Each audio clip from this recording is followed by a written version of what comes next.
to The Update. I'm Emma Duxbury. The PM has confirmed the first repatriation flights to bring Australians home from Israel will leave on Friday. Qantas will operate 2 flights out of Tel Aviv.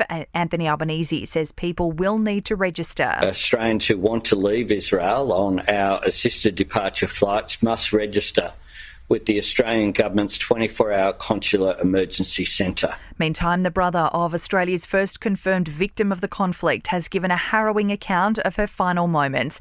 Danny Mesner telling Seven he was on the phone to his 66-year-old sister Galit when the militants came through. And she says, I hear them here in the house and I can't close the door properly. And then we say, okay, I'll cut down all the phone conversation so no one can hear us. And that was the end. Australian woman Cheng Lei has arrived home in Melbourne after spending 3 years in detention in China. The former TV anchor was locked up in Beijing over national security-related accusations. The mother of 2 reunited with her young children today.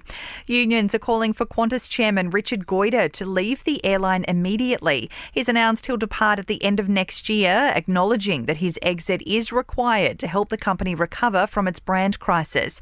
There's a push for him to go before next month's AGM. And banks and telcos have welcomed proposed legislation to better regulate the digital finance sector, expanding the Reserve Bank's power to regulate the industry. New data shows in the 3 months to June, 35% of total card transactions were made using a digital wallet. Sport and entertainment are next. In sport, Nick Kyrgios is expected to be fully fit for the Australian Open, marking his return to tennis after an ongoing knee problem. He's only managed to play once this year. Rafael Nadal, Carlos Alcaraz, Angelique Kerber and Naomi Osaka are also planning to be down under for the tournament.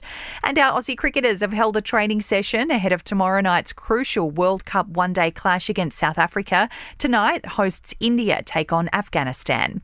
In entertainment news, tributes are pouring in for Aussie comedian, actor and writer Cal Wilson, who's died in hospital after a short illness.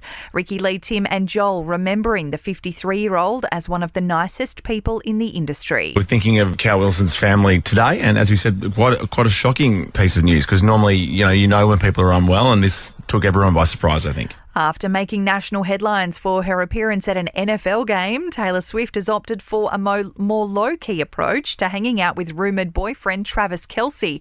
The couple opting for a chill night to celebrate his 34th birthday at his home in Kansas. And Joe Jonas and Sophie Turner have released a joint statement after reaching a temporary custody agreement for their kids amid their divorce. Each will spend 2 weeks at a time with their daughters, who will travel back and forth between the US and UK. That's the latest from the Nova Podcast News team, but we'll see you tomorrow morning for another episode of The Update.